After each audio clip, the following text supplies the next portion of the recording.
Mesdames et messieurs, bonjour à tous et merci de nous rejoindre pour une autre convocation de la semaine du tribunal de l'actualité. C'est un rendez-vous, vous le savez, où sont jugés les faits majeurs de l'actualité entre approbation et condamnation, confirmation, vérité, dénégation, parce que tout simplement, nul n'a le droit de condamner qui que ce soit ou quoi que ce soit sans un jugement conséquent. Et c'est tout un plaisir que de vous retrouver pour partager ces instants-là. Le philosophe Alain a dit ceci: refuser en donnant des raisons, ce n'est point refuser. Bonne méditation en cette journée du 18 janvier 2021. Bienvenue au tribunal de l'actualité. Mon nom est Luc Mansanfo et j'ai dit bonjour au juge au siège Geoffroy Vaha. Bonjour président, bonjour auditeurs et téléspectateurs. Voilà, le juge Bougma qui s'installe aussi, qu'on aura le temps de dire bonjour. Bonjour également à l'équipe de réalisation de cette émission, le tribunal de l'actualité. Alors ce matin, on va parler d'une grogne qui se fait sentir à l'ENSP, l'École nationale de santé publique du Burkina Faso, dont vous le savez, le docteur Émile Parguy-Paré à la charge. Ce dernier a animé une conférence de presse le vendredi 15 janvier 2021 dernier, donc à Ouagadougou, au moment où des élèves anesthésistes sont en mouvement d'humeur depuis 2 mois. Des explications ont été données à la presse, mais il semble en tout cas que les explications données ne semblent pas être en tout cas celles partagées par les concernés. Et nous avons souhaité en comprendre davantage en invitant donc les concernés à cette émission du jour du tribunal de l'actualité. Ils vont s'installer tout à l'heure pour nous permettre donc de suivre cette émission. Alors, sans plus tarder, voici la première partie de l'émission, les avant-propos.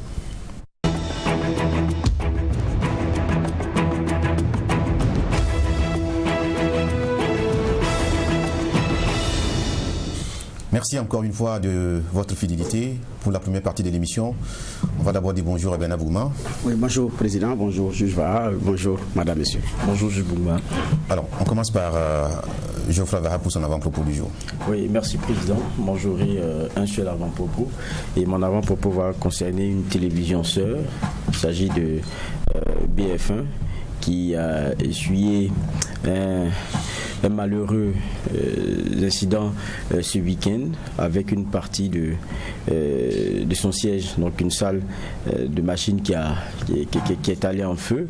On a vu un peu les images sur les réseaux sociaux. On est de tout cœur avec cette télésœur-là parce que c'est ensemble qu'on ajoute et qu'on apporte cette pluralité de regards sur notre actualité qu'on aborde et c'est ensemble donc qu'on intéresse les Burkinabés à toutes ces questions-là. C'est vraiment beaucoup de pensée à l'endroit de cette télésœur et puis beaucoup de courage parce qu'on sait ce que c'est l'investissement en matière de télé. On sait comment les appareils sont chers et on avait peur au départ lorsqu'on a vu que la télé avait cessé d'émettre pendant un certain temps. Dieu merci, les choses ont eu à reprendre. Et donc on est encore dans du gérable. C'est vraiment être de tout cœur avec eux et puis leur dire beaucoup de courage. On est avec eux et voilà, c'est vraiment cette pensée que j'ai à l'endroit de BF1 ce matin. D'accord, merci bien. Et à son personnel, à son directeur et tout, vraiment beaucoup de courage. Éventuellement, compassion et solidarité à l'endroit de nos confrères de BF1. Merci d'avoir partagé ce regard-là ce matin. On va dire bonjour encore une fois à Ben Abougma et écoutons son avant-propos. Encore une fois, bonjour Président. Non, c'est également encourager le personnel de BF1 par rapport à ce qu'ils ont subi. Et puis souhaiter un très bon lundi à tout le monde, une très bonne semaine à tout le monde. Le mois de janvier est pratiquement terminé, si on peut dire ainsi, parce que nous sommes dans la seconde décade. C'est aussi le mois qu'on appelle le plus long, la janviose et tout, mais c'est aussi le mois de la planification, le mois aussi de l'introspection, le mois de regard. Donc, nous souhaitons beaucoup de courage à tout le monde, aux élèves qui sont en classe d'examen, qui sont en train de s'affairer parce que c'est ainsi. Et donc, j'ai dit, c'est juste pour souhaiter une bonne semaine à tout le monde. Donc, je ne pas un avant-propos aujourd'hui sur l'actualité. Donc, avant-propos de salutations et puis souhaiter bonne semaine à tout le monde. C'est tout ce que j'ai comme appel. D'accord. Merci donc à tous les deux pour ces propos partagés en première partie de l'émission, les avant-propos. Sans plus tarder, on va s'entretenir avec des élèves de l'École nationale de santé publique au niveau du Burkina Faso, parce qu'il y a bien sûr une grogne qui se fait sentir, et ce qui a nécessité la sortie du directeur général, Dr Émile Badji Paré, qui est donc le premier responsable de cet établissement et qui a animé une conférence de presse le vendredi dernier. Il a donné ses explications sur le mouvement d'humeur qui se faisait sentir depuis plus de 2 mois. Des explications données à la presse, mais les élèves ne semblent pas en tout cas partager ce qui a été dit. Quelle est leur part de vérité? Nous les avons convoqués ce matin. Ils sont représentés par 2 étudiants. D'abord, Caleb Sawadgo, bonjour et bienvenue. Merci, bonjour à vous aussi. Vous êtes le délégué général des étudiants. À vos côtés, on a Lidwemba Karim, bonjour. Oui, bonjour, président du tribunal. Bonjour, monsieur le juge Vaha. Bonjour, juge Bourman. Bonjour à tous les auditeurs. On voit bien que vous connaissez bien l'équipe. Merci d'être là. Vous êtes le délégué adjoint de la filière anesthésie-réanimation. Ah oui, donc vous êtes le premier concerné directement par cette question. Ah oui, on va y porter un jugement. Mais peut-être ce qui est de l'organisation de la vie scolaire, on va dire, ou étudiantine dans votre établissement. Vous êtes le délégué général des étudiants. Ce n'est pas un syndicat, mais ça s'apparente parce que depuis, on attend quand même des actions qui prêtent à confusion. Comment est-ce que vous vous êtes organisé au niveau de l'NSP? D'accord, merci. Merci de nous donner l'occasion de pouvoir, en tout cas, présenter notre école et présenter notre organisation au niveau de l'école. Il faut savoir que notre organisation, c'est une association, ou bien, si vous voulez, c'est une fédération de différentes filières et qui reçoivent une formation, et avec l'innovation, c'est-à-dire qu'en première année, toutes ces filières qui sont composées de 12 filières ont pris les cours ensemble durant la première année, et c'est en deuxième année. L'organisation, oui. En tant que délégué général, comment ça se fait? Est-ce que pour défendre les intérêts moraux et matériels des étudiants, comment est-ce que c'est organisé? C'est des questions d'entrée, le temps de venir au problème précis. Non, justement, j'en venais pour expliquer comment on est organisé. Ça veut dire c'est les membres, les délégués de ces différentes filières qui se sont réunis pour mettre en place un bureau de l'ensemble des élèves. Et bien sûr, c'est pour en tout cas traiter des difficultés que les élèves vont vivre au sein des différentes filières, puisqu'à partir de la deuxième année, chacun part dans sa spécialité. Donc, s'il y a des problèmes, comme nous constituons une cohorte, le bureau est là pour résoudre ces questions. Quels sont vos liens avec le syndicat national de la santé humaine et animale, le SYNCHA? Parce que dernièrement, on a vu que ce syndicat s'est invité dans votre vie scolaire et estudiantine. Quels sont vos liens? Non, je pense qu'il faut faire la part des choses. Nous ne sommes pas un mouvement syndical. Donc nous sommes juste une organisation au sein des étudiants, voilà, qui est là pour en tout cas défendre les intérêts, en tout cas dans le cadre des études. Bon, ce qui est quand même différent des syndicats. Je pense qu'en tant qu'étudiant, on peut être un ancien membre peut-être d'un syndicat donné, mais actuellement nous sommes des étudiants. Et vous n'avez pas d'affiliation puisque vous n'êtes pas des travailleurs? Justement. Comment? Vous n'avez pas d'affiliation avec le SYNCHA? Non, pour le moment, nous, en tant que gardant notre statut d'étudiant ou d'élève, bon, je pense qu'on peut peut-être se passer de cette affiliation-là d'abord. D'accord. Question d'entrée, de généralité. Commençons par qui veut prendre la parole? Bon, c'est de savoir comment est-ce que ces délégués-là fonctionnent, les relations avec les élèves, les relations avec l'administration, sur le plan organisationnel. Si je peux répondre. D'accord. Donc, pour revenir un peu à cette organisation, il faut dire que depuis la promotion 2019-2021, qui est la nôtre, et on est passé au système LM de licence, master, doctorat. Voilà, et selon ce programme, on doit faire une année en tronc commun, le S7, le S8. Et donc, toutes les filières confondues ont eu à passer une année ensemble. Et c'est à cette occasion qu'on a mis un bureau en place pour coordonner les activités. Et donc, on a fini le S7, le S8, on est en S9, S10, c'est-à-dire la deuxième année. Et cette deuxième année, chacun va dans sa filière. Mais on a gardé le bureau parce qu'on sait que des problèmes peuvent survenir et c'est à cette organisation de gérer ces difficultés. Sinon, chaque filière est aujourd'hui seule à prendre ses cours, à faire ses stages. Voilà. Mais le bureau se rencontre régulièrement. D'accord. Je voudrais une question de généralité. Bon, moi j'aurais voulu connaître directement au problème. Alors, ce n'est pas une question de généralité, mais c'est une question préalable. On a aussi ces derniers temps entendu parler d'une question de soutenance qui a été portée à la place publique. Alors, d'aucuns estiment que c'est une situation désagréable. Comment est-ce que, en tant que délégué général des étudiants de l'NSP, vous pouvez expliquer ce qui a été donné de constater? La question de la soutenance de l'étudiant en question. D'accord, merci, mais quelle grosse question. Je peux dire que je l'ai appris aussi, ou disons, je l'ai apprise aussi cette information comme les autres. Donc, je ne sais pas ce que je peux dire là-dessus. Hein. Vous n'êtes pas à l'origine du mouvement d'humeur qui... Non, mais... Nous ne sommes pas, je ne peux pas dire que ce soit un mouvement d'humeur donné. Nous, qu'est-ce qui s'est passé? Nous avons constaté une suspension, nous avons constaté un arrêt des cours et des stages.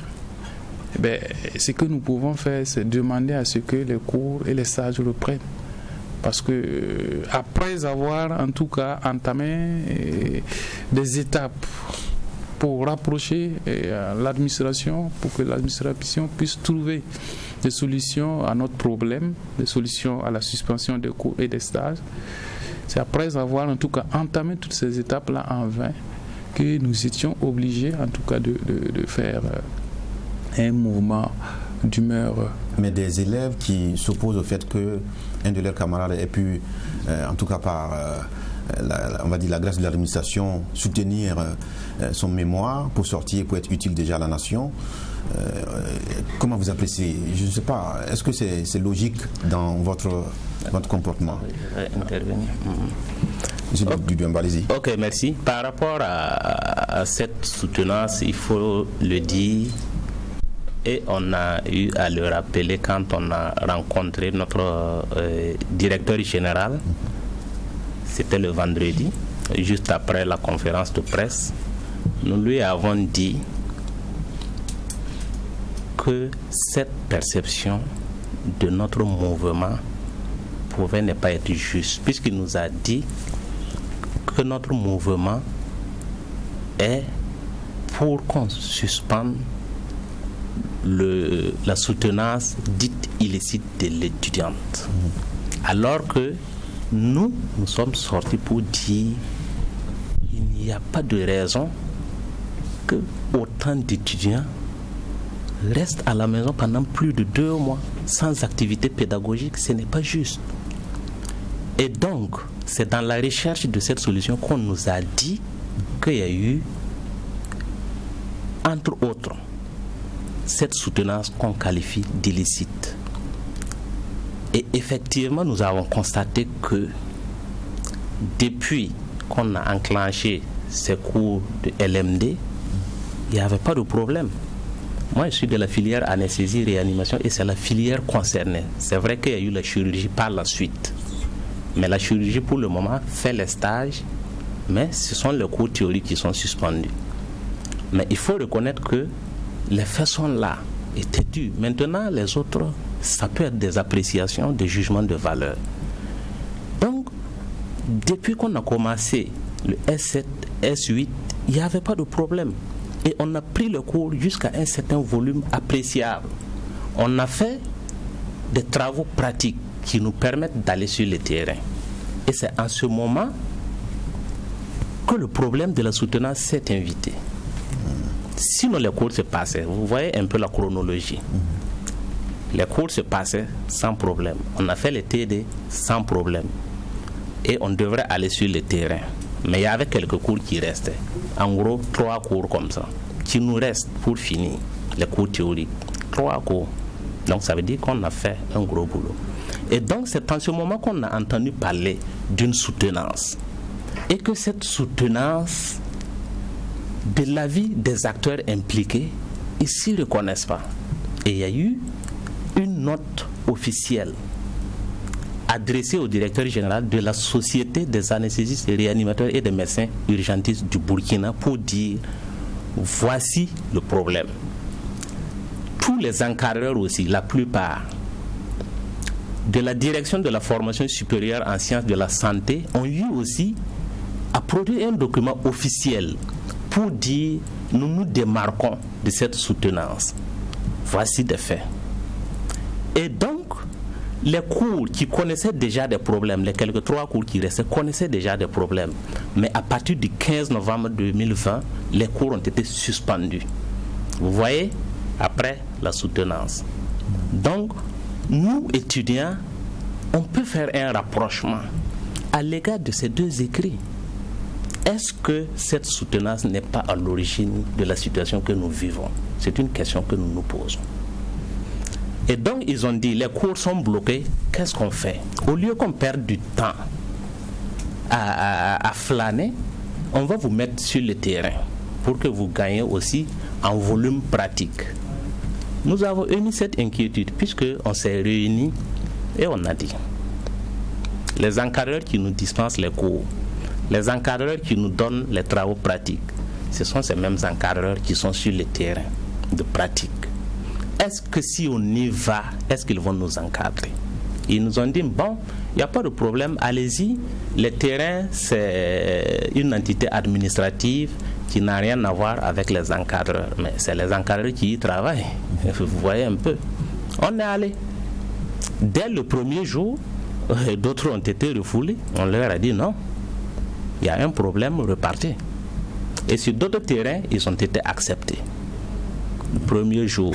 Deuxième jour, les terrains qui ont refusé les étudiants deviennent de plus en plus nombreux. Et dès le 3e jour, sur tous les terrains, on nous a dit non, ne revenez pas jusqu'à ce que le problème se règle. Vous voyez? Et c'est dans cette dynamique qu'ils ont produit le document adressé au directeur général. Et dans ce document, ils parlent de volume horaire qui ne serait pas suffisant pour former c'est la société savante, la note de la société savante. Le volume horaire qui ne serait pas suffisant pour former des agents de qualité et les notes que les encadreurs attribuent aux étudiants pour leur permettre de valider qui ne seraient pas prises en compte dans l'évaluation des étudiants. Et ils ont évoqué effectivement la situation de cette étudiante qui a soutenu.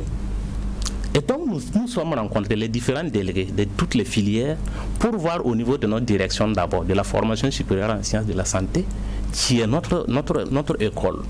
Et donc ils nous ont dit, ils nous ont fait sortir des documents pour nous dire l'étudiante en question a été exclue. Vous voyez, l'étudiante a été exclue. Il y a des documents officiels pour ça, des délibérations où tous ceux qui ont participé ont signé. Nous on a dit d'accord. De toutes les façons, ce que nous voulons, c'est la reprise de nos activités pédagogiques. Et c'est là-bas que nous avons commencé nos mouvements. Et ça, c'est depuis vers le 18 novembre comme ça.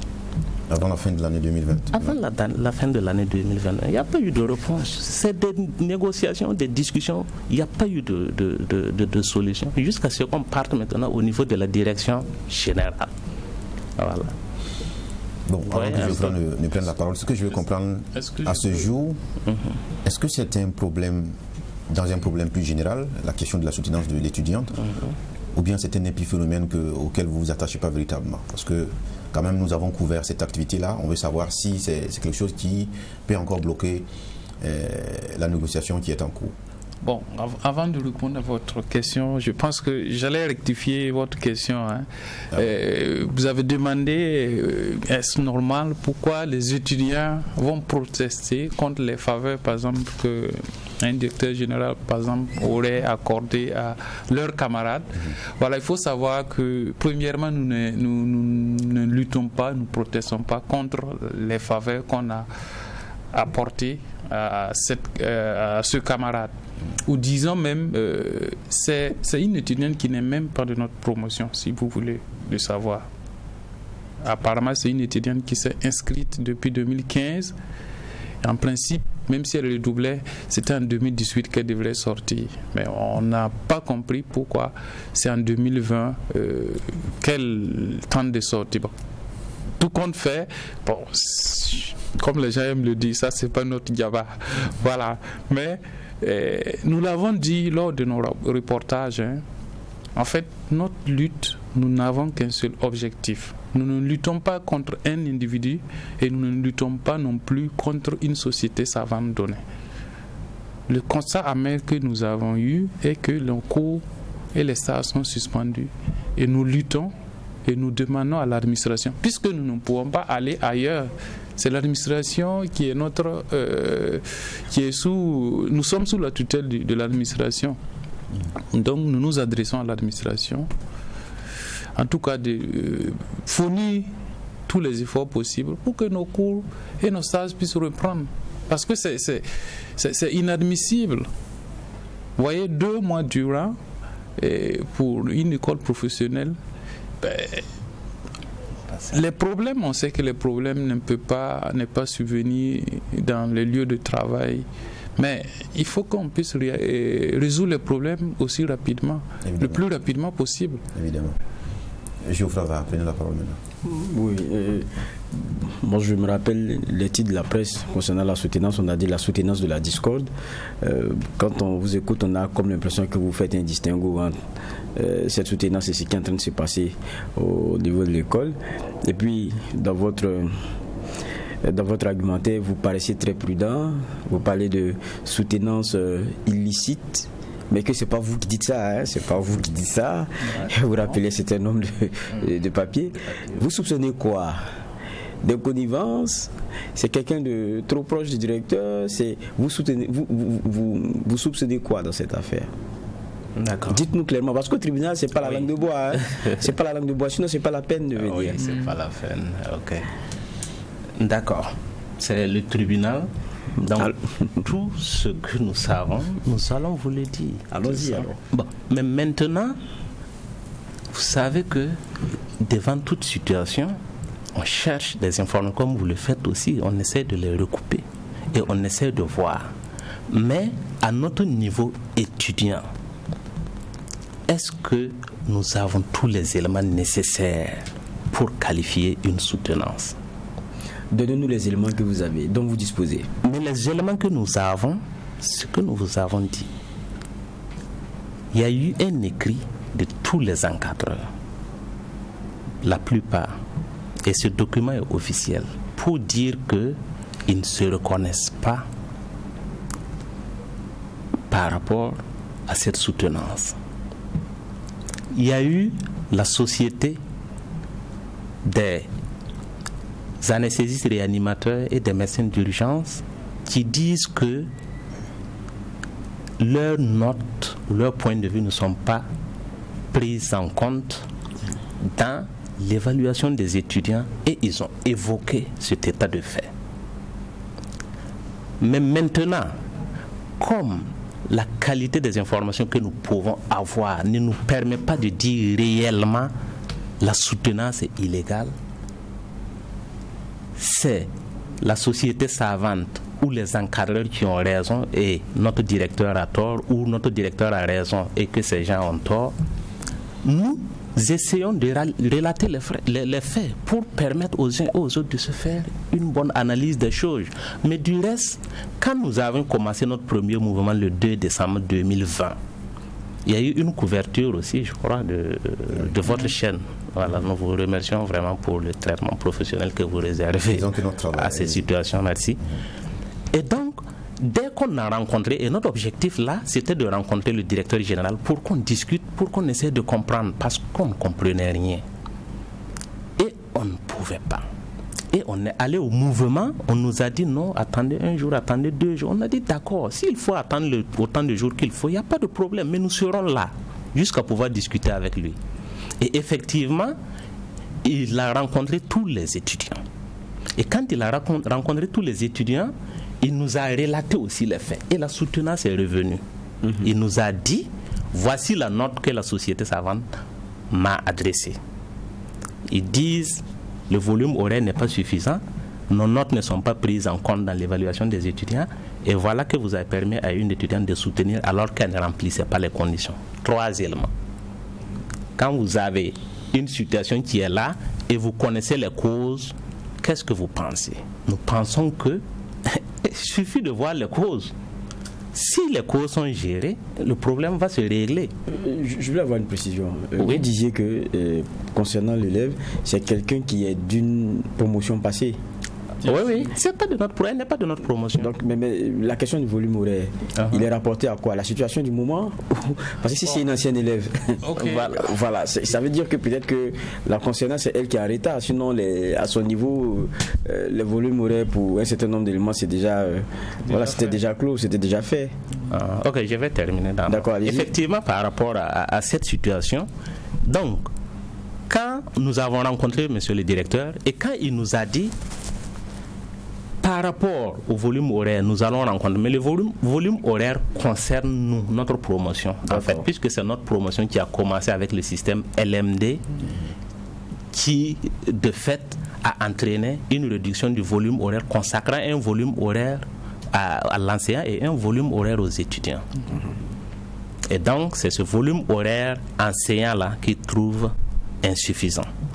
Voilà. Mais dès que le directeur nous a dit, voici la situation, voici les démarches, il nous a dit, je vais commanditer un audit, effectivement, qui avait commencé pour avoir une vue claire de la situation.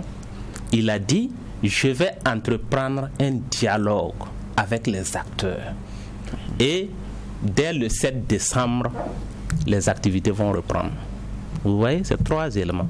Il n'a pas parlé qu'il va supprimer une soutenance ou quoi. Et quand il a dit ça, nous on a dit d'accord. Nous n'avons pas de quoi douter de votre parole. C'est des propositions qui nous convenaient puisque les cours allaient reprendre. Et ça nous convient. C'est la reprise des activités qui nous intéresse. Et donc sur place, nous avons suspendu notre mouvement. D'autres étudiants n'étaient pas d'accord, mais du moins on a dit d'accord, allons-y. Allons-y parce qu'il y a des propositions qui sont là et c'était notre objectif, la reprise des choses. Donc pour dire que nous ne sommes pas contre cette soutenance, mais nous sommes pour la reprise des activités. Mais maintenant des solutions, ça veut dire que les 3 causes, il faut voir comment les gérer. Ça c'est oui, moi il y a l'audit, les résultats ont été donnés ou bien l'audit est toujours en cours? Bon. En fait, il faut savoir que les choses se font apparemment de service en service. Okay. Bon, il faut dire même qu'au début, quand nous avons tenté de joindre le directeur, là où vraiment nous les reprochons, nous avons tenté de joindre l'administration pour comprendre au début des choses, pour comprendre pourquoi c'est comme ça, pourquoi les cours sont suspendus, pourquoi il n'y a pas de stage. Ils vous disent qu'on a trop souffert avant de croiser l'administration. Et malheureusement, c'était lors de la manifestation, si vous voulez, lors de notre premier mouvement d'humeur, à la date du 2 décembre, que le directeur a daigné nous croiser. Donc pour le moment, l'audit, ça se fait de service en service, non. Il n'est pas encore terminé. Oui, c'est en ce moment, quand on a pu le croiser, qu'il a dit non, et il a mis en place un audit, et que à travers les résultats de l'audit, maintenant, ils vont... mais déjà, dans la lettre que la société savante lui a adressée, il faut noter que nous ne sommes pas ampliataires de cette lettre. D'accord. Mais justement, il y a cette société savante-là, d'ailleurs, qui revient régulièrement. Oui. Elle est logée où, cette société savante? Et puis, qui la compose? Bon, la société savante, disons que c'est une société qui... J'allais dire que ça vient des 2 ministères. Il y a le ministère de l'enseignement supérieur et également le ministère de la santé. Voilà, donc c'est eux qui s'organisent de la formation non seulement des médecins et également des paramédicaux comme les gens... C'est d'apprécier la régularité des programmes en fait. Non, oui, c'est eux qui sont chargés de la formation même. Donc elle dit que le volume horaire, par exemple pour un infirmier diplômé d'État, c'est pas suffisant au stade actuel. Non, c'est pas comme ça en fait. Ça veut dire, comme le directeur général de l'INSP le disait, en fait, pour harmoniser, l'organisation ouest-africaine de la santé a des règles, voilà, en fonction de la formation des infirmiers ou ce que nous on appelle ici les attachés de santé. Okay. Maintenant, pour se conformer à ces règles-là, il a fallu qu'on revienne au système LMD. Et là, les professionnels de la santé, entre parenthèses, paramédicaux, du Burkina, par exemple, peuvent être compétitifs dans la sous-région. Et ils peuvent migrer également dans la sous-région. Donc c'est dans ce souci que le directeur général a entrepris des réformes pour que, à partir de notre promotion, on puisse commencer l'enseignement pour donner le diplôme de master aux étudiants. Parce qu'au niveau des infirmiers d'État, ils ont initié ça depuis 2 ans passés pour que cette année, par exemple, ces gens, ils ne sortent plus avec un diplôme d'état d'infirmier, mais ils sortent avec une licence en soins infirmiers. Voilà, donc c'est dans ces réformes maintenant, comme on a commencé avec nous, qu'il se trouve qu'il y a eu une modification du volume horaire. Le volume horaire, oui, naturellement. Oui. Voilà, et dans cette modification, comme c'est le système LMD, où il y a des horaires impartis la formation théorique. Voilà, de la formation théorique et entre la recherche que les étudiants vont faire. Du coup, il y a eu une modification. Et je pense que c'est dans ce cadre-là maintenant que la société savante trouve que ça aussi, c'est selon le directeur général, puisque nous n'avons pas été ampliateurs de sa lettre, je pense que sous réserve, voilà, trouve que le volume horaire ne serait pas suffisant pour dispenser ces cours. Mais il faut préciser que c'est cette société seulement. Est-ce que l'administration de l'école et la société savante sont en phase que le volume horaire, parce que c'est une administration également qui est composée de professionnels de la santé, voilà. Et donc ce sont soit des médecins, mais en tout cas c'est des agents de santé en même temps qui sont dans l'administration. Alors moi la question que je pose, puisque eux aussi sont passés par l'école, beaucoup sont passés par là-bas, d'autres sont passés par ailleurs, mais est-ce que entre la société savante et l'administration, elles sont arrivées à s'accorder qu'effectivement il y a une insuffisance qu'il faut combler? D'accord, je vais parler. Puisque il faut le dire, avant qu'on commence ce programme de LMD, il y a eu une révision des curricula. Et à l'occasion de cette révision, tous les acteurs qui peuvent apporter quelque chose, qui peuvent éclairer, étaient présents. Et maintenant, cette société d'anesthésistes avait leurs représentants aussi, puisque ce sont ces mêmes médecins et professeurs qui nous donnent les cours. Et quand ils dispensent les cours, ils nous disent voici, les volumes ont été réduits, donc voici comment on va faire, et voici une documentation que vous pourrez utiliser. Donc vous voyez, le programme a été révisé. C'est vrai qu'ils avaient leur point de vue, mais malgré tout, ils ont pu valider les curricula. Et donc, ce sont ces curricula-là qu'on nous a administrés jusque-là à hauteur de 80%. Ça veut dire que, si on analyse, les curricula, c'est un problème, c'est vrai, mais malgré tout, ils ont fait les cours, ils ont dispensé les cours. Donc, à hauteur de 80%. À hauteur de 80%, dans ces mêmes volumes horaires, dans ces mêmes proportions. Okay. Dans ces mêmes proportions. Donc, ça veut dire qu'on peut faire une analyse, on peut se poser la question, pourquoi maintenant suspendre? Justement, est-ce que ce n'est pas... Vous savez que même à l'université, quand LMD est arrivé, ça n'a pas été simple. Et jusqu'à présent, il y en a qui... Ça a été beaucoup de problèmes, même au niveau des concours de la fonction publique, il fallait relire les textes pour que ce soit conforme. Est-ce que ce n'est pas cette ancienne bagarre-là également qui se déporte à votre niveau? Parce que certains avaient, qui sont là-bas, soit qui donnent des cours, avaient manifesté également l'université contre. Et l'univers syndical, beaucoup avaient émis des réserves. Ils disaient que le Burkina n'est pas aussi obligé d'aller au LMD. C'est comme si on fuyait tous vers le système anglo-saxon, alors que nous sommes des francophones.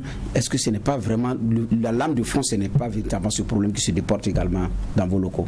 Même si c'est ce genre de problème qui se déporte, Et il faut le dire, c'est pas les étudiants qui se plaignent pour cela. Vous êtes victime, même à l'université, les étudiants étaient victimes du sommet, parce que même les professeurs à l'université, entre l'administration et les professeurs qui dispensent les cours, il y a eu même des blocages parfois dus au syndicat des enseignants, mais là l'étudiant est victime. Mais le regard de l'étudiant peut dire, écoutez, nous avons l'impression que nous sommes victimes d'une bataille rangée. Oui, mais nous, en ce qui concerne ces réformes, je peux dire que nous l'accueillons à bras ouverts. Parce que ça permet de valoriser notre diplôme. Ça nous permet d'être, en tout cas, compétitifs ailleurs. Donc, vous voyez que quand nous, on ne peut pas dire que cette réforme ne soit pas la bienvenue. Ce que je veux savoir, pourquoi c'est seulement dans votre filière de REA qu'il y a problème, parce qu'on apprend que dès la première année, vous faites tronc commun dans toutes les filières. C'est à partir de la deuxième année qu'il y a les spécialisations. Pourquoi c'est seulement vous qui avez des problèmes? Ça, c'est vraiment une très bonne question. Et pourquoi nous-mêmes, on avait commencé et c'est maintenant on suspend? C'est comme je vous disais, les mêmes volumes horaires ont été réduits dans toutes les filières cliniques. Et il y a plus d'une dizaine de filières à la direction de la formation supérieure en sciences de la santé. Odonto, les volumes horaires ont été réduits. Santé mentale, ça a été réduit. Vous voyez, ophtalmo, ça ne cause pas de problème. Et même chez nous, ça ne causait pas de problème, puisqu'on prenait les cours. Et je vous dis, jusqu'à ce qu'un élément déclencheur arrive. Est-ce que c'est la goutte d'eau qui a fait déborder le vase? Je n'en sais rien. Mais c'est le constat que nous observons. Moi, par exemple, qui vous parle, moi, je suis de la filière santé mentale. Il n'y avait pas de problème à votre niveau aussi? Il n'y avait pas de problème à notre niveau. Mais vu qu'eux, ils ne prennent pas cours, vu que leurs stages sont arrêtés, et nous sommes une cohorte, nous sommes obligés malheureusement de les soutenir. Vous êtes dans le mouvement par solidarité. Bien sûr. Et malheureusement, c'est les malades qui en paient le prix. Ce sont nos encadrés, nos titulaires sur le terrain, parce que notre absence, ça joue énormément. Si nous étions sur le terrain, on aurait dû contribuer à ce qu'un malade puisse avoir rapidement la prise en charge et puis aller vaquer à ses occupations. Et il faudra vous dire aussi, il faut qu'on vous le dise aussi, par exemple à Bobo Dioulasso ce matin, il y a eu un certain nombre de filières qui étaient là-bas. Malheureusement ce matin, eux aussi, ils sont dans le mouvement. Maintenant, votre objectif c'est quoi? Suspendre, vous dites que LMD, vous-même ça vous arrange, donc on imagine que vous n'êtes pas contre le système LMD. Votre problème c'est la reprise des cours, mais est-ce que vous avez des conditions à ce niveau également préalables? D'accord. Je pense que nous négocions seulement.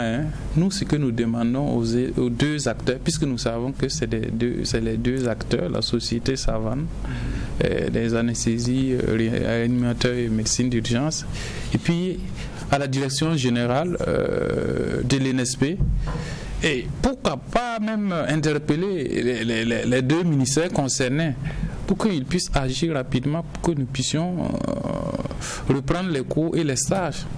Parce que de nos jours, toute une école professionnelle dont les cours sont suspendus pendant 2 mois et jusque-là, il n'y a même pas d'esquisse de solution.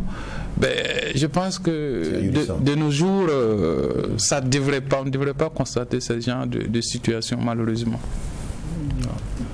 Moi, quand on écoute votre situation, ça fait quand même un peu bizarre parce qu'il y a comme un fond de problème qu'on ne veut pas attribuer à la situation d'aujourd'hui. Je me rappelle qu'il y a un article de l'Observateur Palga daté du 3 décembre dernier qui dépeint assez bien la situation. Lorsque vous étiez devant l'administration avec vos pancartes, il faut réanimer voilà, il faudrait éviter que la gangrène s'étende et tout avec tous vos slogans. Ils ont essayé de comprendre. Et en essayant de comprendre, parce que vous avez pu rencontrer votre directeur des études et tout, et même lui, à ce qu'on lit de l'Observateur Palga, lui ne dit pas, il dit qu'il ne maîtrise pas tout. Dans tous les cas, il n'a pas par devant lui une note, notamment des enseignants, qui, de façon très claire, met la fin d'un certain nombre d'éléments, à savoir les stages ouverts et tout. Donc, il n'y a pas d'action claire qui dise on arrête. Donc il est un peu dérangé. Et quand on va à un autre niveau, on écoute certains de vos élèves qui ont pu, certains de vos camarades qui ont pu témoigner devant le journaliste, ils disent on est convaincu que c'est la question de la soutenance qui nous mène à ce problème-là. Parce que au départ, il y a quoi? Il y a, je pense, si je me trompe, vous me dites, il y a 16 enseignants qui statuent pour exclure une élève pour défaut de notes. Oui. 16 enseignants, avec rappelant les textes qui sont les vôtres et tout. Et puis, après, la même élève arrive à soutenir, c'est un jour férié. Selon ce que j'aurais appris, c'est un jour férié. Nous aussi, c'est d'abord. Comme vous.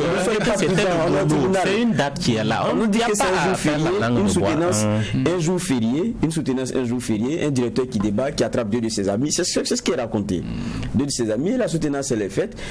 Quelqu'un qui est exclu pour défaut de notes se retrouve avec une forte moyenne. Évidemment, il y a des frustrés. Ouais. Ceux qui ont décidé que défaut de moyenne vous ne pouvez plus rester ici, et la façon dont les choses se sont passées. Mais vous rencontrez le 24 novembre, c'est là vient ma question. Je pense qu'il y avait, c'était l'intérimaire, parce que vous aviez demandé de rencontrer le directeur. Oui. Le 24 novembre, vous rencontrez l'intérimaire. Oui. Et lui, il vous promet que ça sera réglé dans les jours à venir. Oui. Mais sur la base de quoi? Qu'est-ce qui s'est passé? Voilà. Bon, ça, on pourra. Bon, en fait, on ne voudrait pas revenir sur les détails.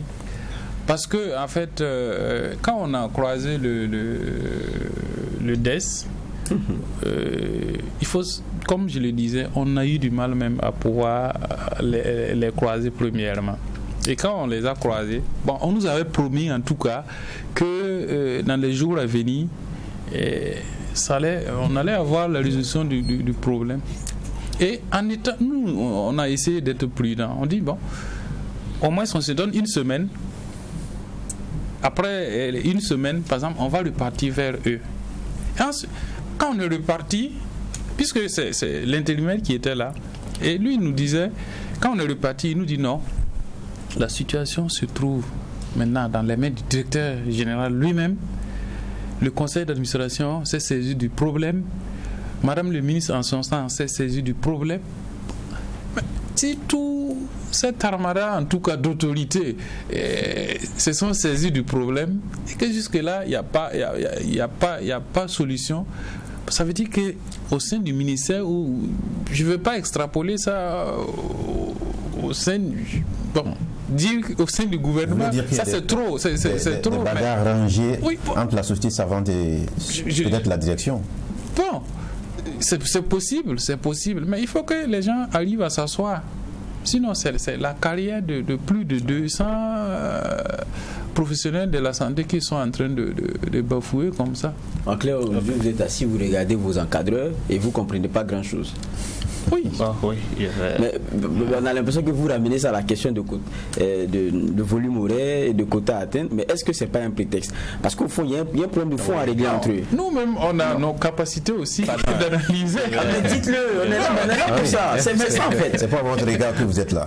Non. Si vous faites dans la langue de bois, on ne pourra pas crever l'abcès, on ne pourra pas comprendre grand-chose. Oui, ça c'est juste.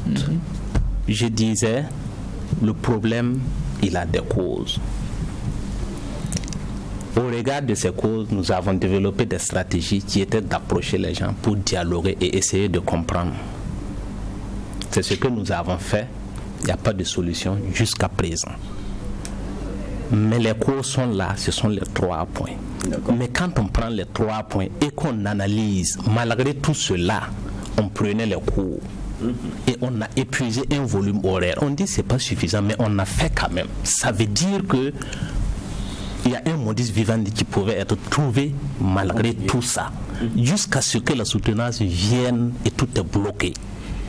Nous sommes des agents de santé. Quand un malade arrive, nous essayons de le consulter, de poser des hypothèses, 1, 2 ou 3 à la fois souvent. Et nous pensons que si ces 3 choses-là sont réglées, le malade doit recouvrer sa santé. Et donc, dans le cas de ce problème aussi, nous pensons que si les gens s'asseyent, ils mettent le problème de la soutenance sur la table. Et la soutenance, qu'est-ce qu'on dit? Le directeur général nous a dit, il a permis à l'étudiant de soutenir en attendant qu'elle valide son stage après. Donc ça veut dire que ce n'est pas une soutenance qui lui donne droit au diplôme même d'abord. Vous voyez un peu.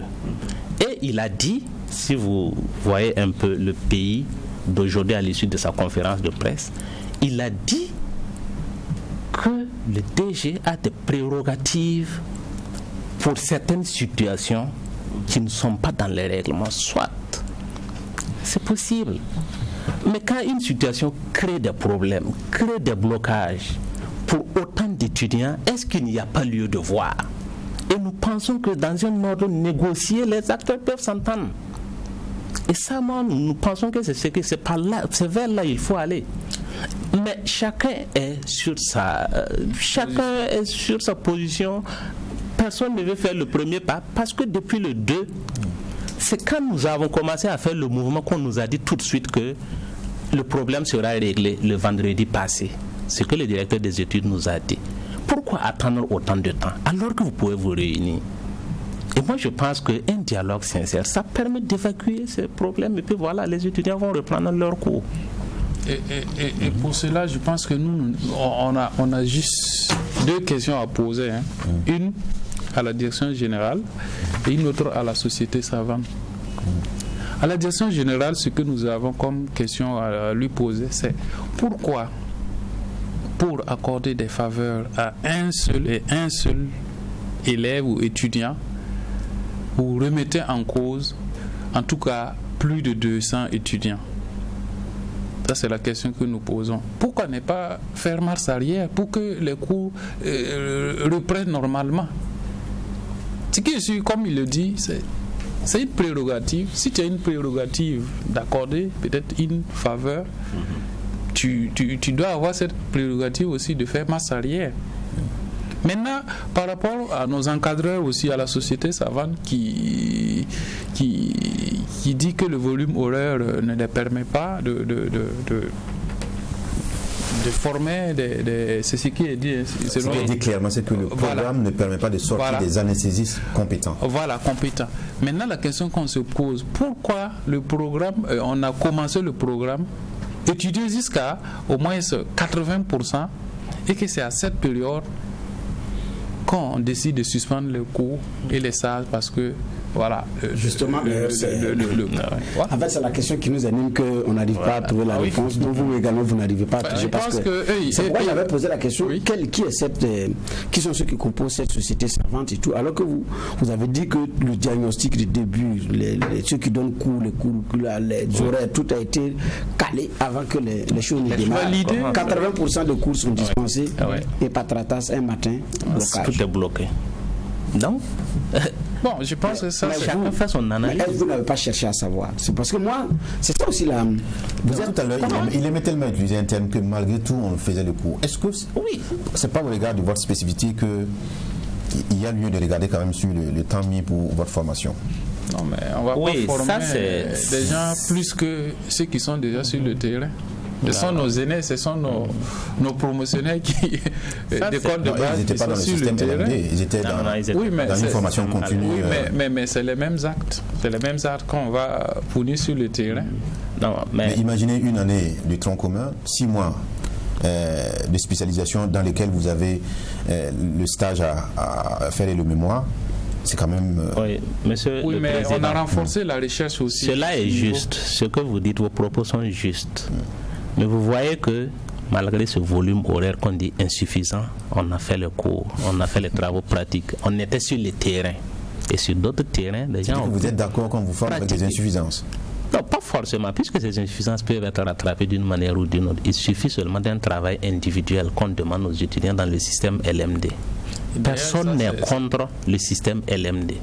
À l'NSP, quand on dit les étudiants, parce que il y a d'autres médias qui ont dit dire que les étudiants sont contre le système en cours actuellement, c'est pas notre position.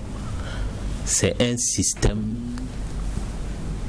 international, c'est un système qui va nous permettre de pouvoir être aussi dans tous les espaces à travers ce diplôme. Donc personne n'est contre cela. Et les professeurs aussi, je ne peux pas parler à leur place, mais je ne pense pas qu'ils puisse aller jusqu'à croire que le Burkina peut se retrouver en autarcie seul avec son diplôme local. Ce n'est pas possible. Tout le monde est d'accord qu'il nous faut ce système, mais c'est comment y aller. Le juge Boukma parlait de l'université. Effectivement, il y a beaucoup de problèmes, il y a des retards. En licence, tu peux faire 5 ans facilement pour avoir une licence. En master, au lieu de 5 ans, tu peux aller jusqu'à 7 ans pour soutenir. C'est des difficultés. Et là, les étudiants qui y étaient aussi avaient manifesté, mais ce n'est pas qu'ils rejettent le système. Et même les professeurs, ce n'est pas qu'ils rejettent le système, c'est les préalables. Les conditions. C'est mettre les conditions pour que ce système puisse prendre. Parmi ces conditions, vous pouvez citer lesquelles? Parmi ces conditions, puisque nous n'avons pas de... C'est la société des ANSI qui disent que est-ce qu'on ne peut pas revoir pour augmenter les volumes. Mais à notre niveau d'étudiants, quand on veut amener des curricula, c'est plus haut que nous. Nous n'avons pas ces qualités. Puisque nous sommes des étudiants de cette filière, nous n'avons même pas fini. Est-ce qu'on a les éléments nécessaires pour apporter des amendements? Mais si vous approchez, ce n'est pas la société savante seule. La société savante était partie prenante de la validation. Il suffit de vous réunir encore et puis voilà, vous allez vous accorder. C'est tout ce que nous demandons. C'est vrai que vous dites à votre niveau étudiant, il y a des choses que vous ne pouvez pas appréhender. Mais je me dis, vous, c'est des futurs spécialistes en animation, réanimation, en ORL, en chirurgie. Ça, c'est pas du jeu, hein. C'est sur nous vous allez travailler. Oui. Maintenant, quand on nous dit que bon, volume horaire, donc on voit formation, on voit bagage à vous donner, on voit apprentissage. Lorsqu'on dit que ça n'a pas atteint le niveau requis pour continuer avec les stages ou quoi que ce soit, est-ce qu'il n'y a pas aussi quelquefois, il n'y a pas aussi, avec beaucoup de recul, à se demander pour le caractère très spécifique de ce que vous avez à faire, le fait que vous travaillez sur l'homme, sur l'humain, est-ce qu'il ne faut pas prendre en compte toutes les réserves qu'ils mettent et la prudence qu'ils mettent à vouloir continuer? Parce que ce qu'on va sortir, je rappelle encore, c'est des spécialistes en chirurgie. Oui. C'est des gens qui seront en train de faire de la réanimation où c'est très délicat. Donc c'est pas donc, les spécialistes en tant que tels. Bon, je veux dire que c'est pas là-bas dans cette intervention là, il n'y a pas de l'à peu près. Hein. Non, il n'y a pas de l'à peu près. Ça, c'est très juste. Donc quand vous dites on peut continuer, oui, mais malgré ça, on a continué avec. Est-ce qu'il faut à la fin avoir du rabais, et des compétences à minima, et puis on va pouvoir continuer? Ça aussi c'est objectif. On va peut-être recadrer un peu les choses. Qu'est-ce qui se passe? Quand on a voulu mettre en place ce programme-là, on a, comme il l'a dit, en fait, les enseignants, voilà, ceux qui s'occupent de cette formation, ils se sont réunis. Et au niveau de chaque matière, ils ont essayé de réviser le programme. Ils se sont dit, bon, pour ce volume horaire, en tout cas, normalement, on doit pouvoir faire ça et ça et ça. Et tout le monde a participé. C'est vrai que au moment il paraît, c'est ce qu'on a entendu, au moment de la validation, souvent il y a des points de discordance, mais malgré tout, ça veut dire que le document est fin prêt et ça a été validé par tout le monde. Donc on s'est dit, avec ce document, normalement, on pourra former les attachés de santé, que ce soit en anesthésie, que ce soit en santé mentale, que ce soit en odonto. On doit pouvoir former des attachés de santé qui répondent en tout cas aux normes de l'OAS. Donc ça c'est un préalable qui a été déjà fait. Mais maintenant, c'est au cours de l'application de ce programme-là que nous sommes confrontés, voilà, qu'une situation est arrivée et il y a un facteur déclenchant, malheureusement, d'une situation. C'est ça. Sinon, actuellement, on n'est pas à demander est-ce qu'il y aura la qualité. Il y a un détail important parce que vous parlez de normes de l'OAS. C'est-à-dire que ce n'est pas le Burkina également qui s'est assis pour dire bon, à partir de ce moment, nous allons dispenser comme ça, on se conforme aux normes de l'OAS. Au contraire, le Burkina était encore local, ses actions étaient encore locales, c'était toujours national. Et maintenant, en voulant se conformer aux normes de l'OAS, voilà qu'on a mis en place ce programme. Et d'ailleurs, le siège de l'Organisation ouest-africaine de la santé se trouve dans notre pays, au Burkina. Et malgré tout, on n'était pas encore en phase avec les normes de l'OAS. Et c'est maintenant qu'on vient... Il nous reste 2 minutes. Si les juges veulent bien, en tout cas, tirer lecture de cette audition des étudiants de l'NSP. Rapidement. Bon, personnellement, je suis resté sur ma faim, on dit ma soif encore, là, parce que jusqu'à présent, le nœud gordien, le vrai problème, il n'a pas été, on ne l'a pas touché. Et même, je n'arrive pas à comprendre ce qui se passe. Mais je sais également que c'est un système LMD qui fâche dans les pays francophones et même ici au Burkina Faso. Donc, est-ce que c'est la lame de fond ou bien il y a d'autres problèmes? Je pense qu'il y a des voies plus autorisées qui pourront mieux nous outiller sur ça. Juge Vara. On est un peu mal à l'aise, c'est vrai, parce que il y a un problème qui ne dit pas son nom, mais il y a la question de la soutenance qui pour moi pèse sur ce qui est en train de se passer. Mais pour moi, le plus important, c'est de regarder toutes ces compétences-là et de voir comment est-ce qu'on en arrive à avoir une formation de qualité, à avoir des hommes de qualité à la fin. Maintenant, il faut passer par arrondir les angles et puis peut-être certains égos ou accepter de travailler ensemble. Je pense que c'est ça le plus important. Et puis quand on a un ministère de tutelle, je pense que c'est arriver à venir fouiller dans ce genre de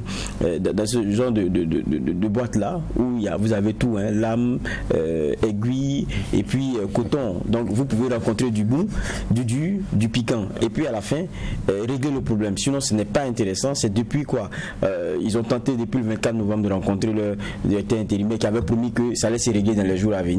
On est maintenant pratiquement fin janvier.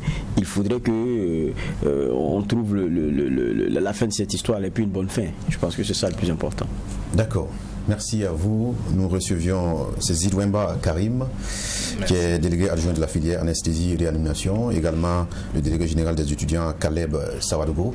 Merci d'être passé, nous entretenir et de nous permettre donc de nous intéresser au sujet, puisque nous allons saisir la direction générale pour comprendre encore une fois les questions qui n'ont pas trouvé réponse au cours de cet entretien. Merci à tous ceux qui nous ont suivis. Espérons que la paix nous fera la guerre, que la guerre nous fera la paix. Au revoir.